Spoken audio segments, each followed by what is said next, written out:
హైదరాబాద్కు మరో పాస్పోర్ట్ కేంద్రం అవసరమని మంత్రి శ్రీధరబాబు అన్నారు. కొత్తగా మరో పాస్పోర్ట్ సేవా కేంద్రం ఏర్పాటు చేసేలా కేంద్రం చొరవ చూపాలని రాయదుర్గం పాస్పోర్ట్ కేంద్రం ప్రారంభోత్సవంలో శ్రీధరబాబు కోరారు. ఏటా దేశవ్యాప్తంగా కొత్త పాస్పోర్ట్ కోసం 1 కోటి మందికి పైగా దరఖాస్తు చేసుకుంటున్నారని చెప్పారు. అందులో తెలంగాణ వాటా సుమారు 11 లక్షలు ఉంటుందన్నారు.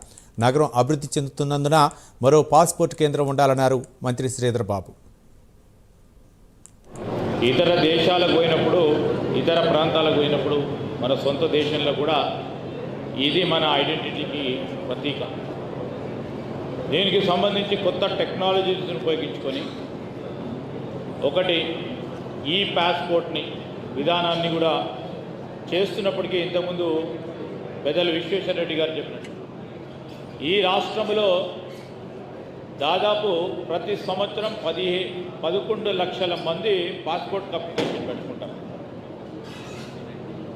మొత్తం భారతదేశంలో 1 కోటి మంది అప్లికేషన్లు పెట్టుకుంటే మన రాష్ట్రంలోనే 11 లక్షల మంది పాస్పోర్టు వారి అవసరాల దృష్ట్యా అప్లికేషన్ పెట్టుకుంటారంటే వారికి మన ప్రాంతం, మన రాష్ట్రంలో ఉన్న అవగాహన ఒకటి.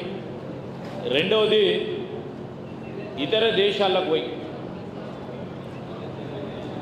మంచి భవిష్యత్తు గురించి కూడా ఆలోచన చేసే ప్రక్రియ భాగంలో ఒక